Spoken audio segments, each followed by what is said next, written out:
everybody, it's Brian with the VIP Soundcheck, and I'm very honored to have Allie the Piper with me. And Allie, thank you so much for joining me. Thank you. Thank you for having me on. I'm glad we got to find each other out at the Pittsburgh Irish Festival. Absolutely. That was good. Like you just said, you just played today. Yes, So you I played did. yesterday and today at the Pittsburgh Irish Festival. I did, yes. Yeah. So I had my first set yesterday. It's exciting as well. This is my first year here with my full band. Okay. And so that's obviously very exciting. It's nice to share the stage with other artists. So. Nice. And last year was the first time here?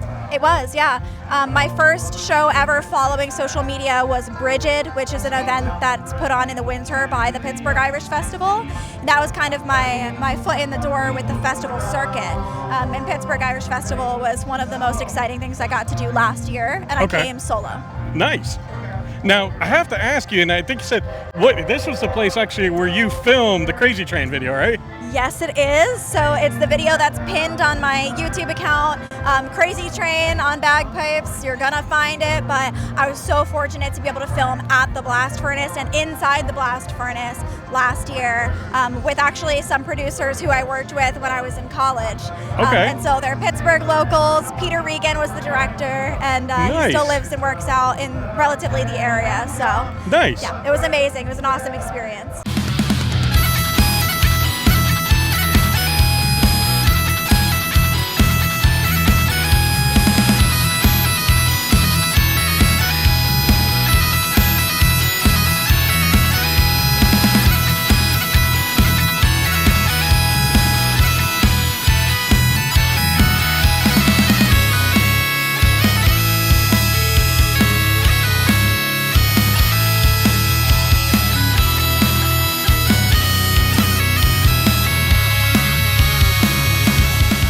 And imagine being in college, and we found out that we're actually both Edinboro University alums. So We sure are, and Peter as well. I feel like we're all over this circuit. Another alumni, Sean Regan, he was playing here today as well, a piper. So yeah, we're all over the place, especially this weekend. So see, when you go to Edinboro, you become successful. I guess that's what happens. Yeah. So you started really with TikTok. That's kind of how you blew up. Yes. Kind of walk me through how you then turned that into touring and into a full career. Well, a lot of it, I definitely have to give it up to the nature of social media. I was very lucky and very fortunate, but I posted on social media almost 4 years ago, and I wanted to get back into the routine of practicing because during the pandemic, you know how it goes. Everything falls to the wayside, and I wanted to hold myself accountable. So I posted a video of me playing a tune on the bagpipes. That's actually part of my show.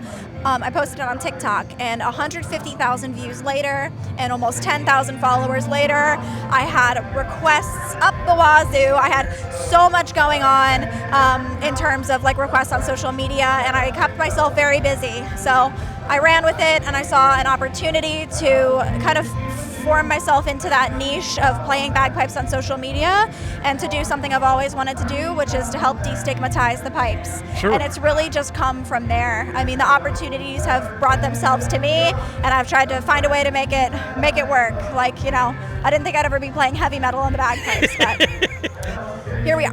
Nice. And that was one of the things I want to ask you. What brought you, have you always loved heavy metal, and so you just kind of combine the two loves, or? Yeah, well, I play music that I grew up listening to. So you'll hear like Barracuda and of course Ozzy and Metallica. Those are all songs that are so familiar because I grew up listening to the music that my parents listened to. And so I think that was my first instinct when I thought like, okay, I'm starting to do some more modern stuff.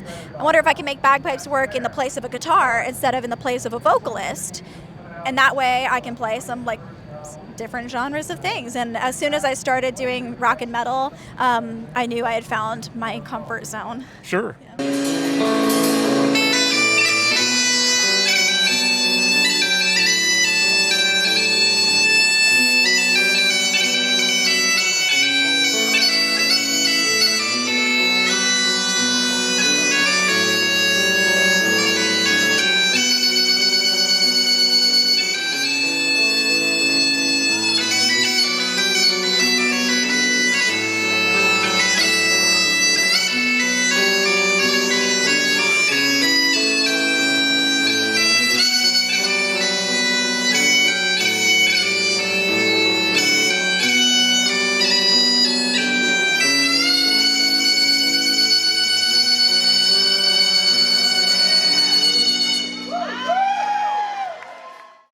also play, I believe, saxophone, and you sing. And you sang amazing today. I didn't know you could sing. Thank you. Yeah.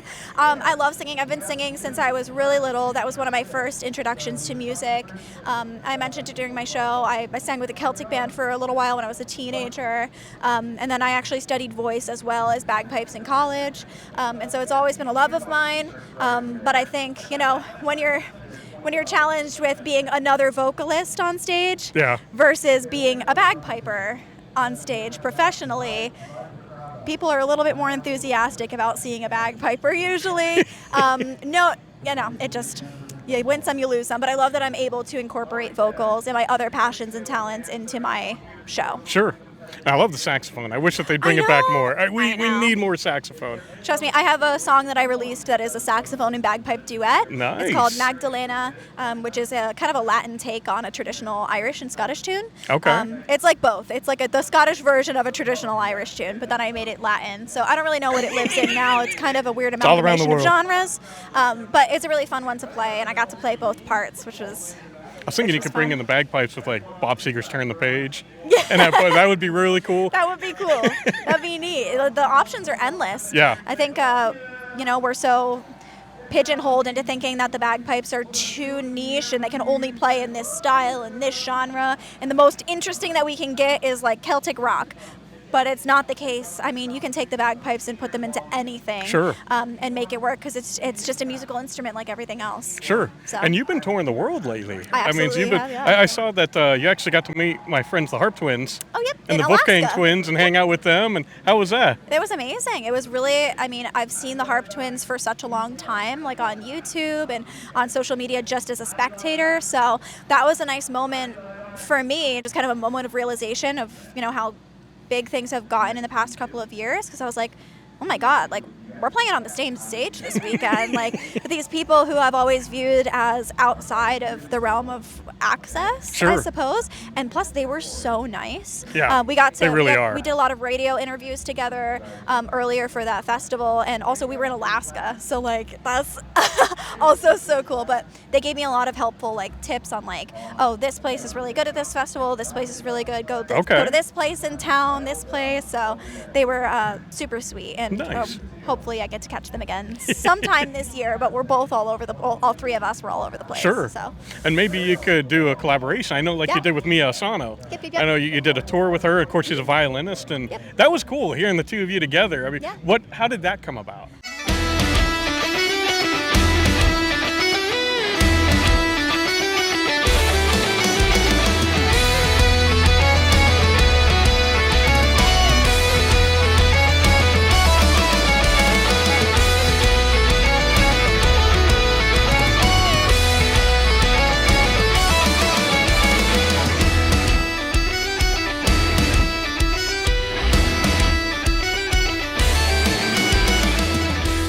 Well, originally we were just both on social media and at the same time trying to get our projects out onto the road.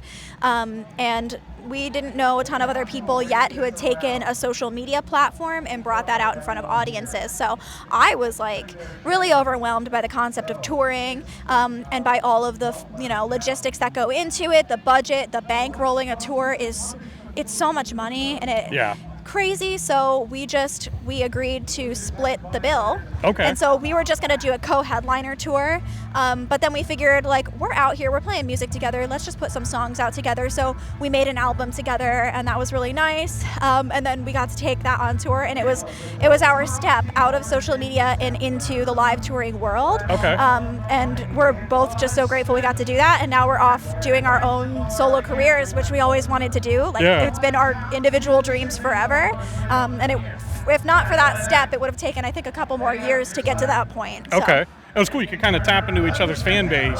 Yeah, of course. Which is awesome. Of course, yeah. And we had a lot of crossover in fan bases as well, because, of course, a lot of the people who grow up through social media, we kind of find the same people. Like a lot of the Harp Twins fans kind of found me when I was growing a little bit, and so we had so much crossover even though we've never performed together before. Sure. So it's wild the way the algorithms work and fan bases and collectives work on social media. Absolutely. And to see it blow up and it continue to get bigger, it's awesome to see. Yeah, it's amazing to experience, and genuinely overwhelming and kind of it doesn't click in your brain what's really going on in the moment, but it's amazing to meet so many people and to be able to share what I love with so many people. Sure, absolutely. Now, you'd mentioned your love of metal and rock, but you also do more kind of what I'll call classical or traditional Yes. bagpipe music. So Yes. with that Irish setting, is it something that you love doing both equally, or? Yeah, I'm always so torn. I'm about to release 2 albums. Okay. One is going to be mostly original music. I did some during the show. It's more Which folk. is awesome. I kind of like to think of it as Celtic pop rock. Okay. The way everything sounds like when it's all together with drums and with a full band. So Celtic pop rock. So it is a little bit more traditional. It has acoustic guitar. It's not like distortion and electric guitar. So it has a very unique sound, and I'm using whistles and bagpipes, Sure. which is really great, and vocals. And then I have my other passion, which is like I want to release I'm releasing a cover soon. It's coming soon, but it's of an Avenged Sevenfold song, Hail to the King. Really? And then of course Crazy Train will be on the album. So got a lot of metal and a lot of like mixed genres coming out in different forms. So I can't choose. So I've Sure. got both albums coming out around the same time. Very cool.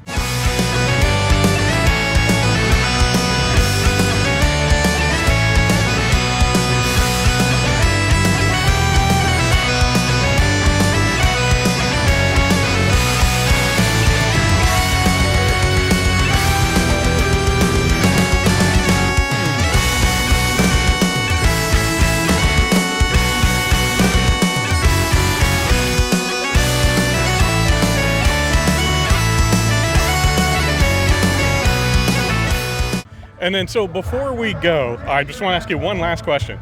If you could have any artist today that you could go and do a duet with, bring your bagpipes to any genre, who would that be? That's a really really hard one because I have so many genres that I really truly love. I think Metallica's got to be up on the list because of our interaction on social media last year. But genuinely, I think maybe Gojira. Okay. They played at the Olympics this year. I've been a huge Gojira fan for a long time. I'm going to see them in 2 weeks from now. Nice. And I have played some Gojira solos on bagpipes before. So if for any reason you end up seeing this, I would love a phone call. There you go. Just Gojira, a if you're shameless watching, plug. just in case. Yeah. But again, heavy metal, just showing the bagpipes in that scene, I think is still not quite done enough. Sure. So I'd love to be a part of it. Awesome. Well, Ali, thank you again so Thank much for you. spending this time with me. Is there anything else you'd like to say to fans before we leave?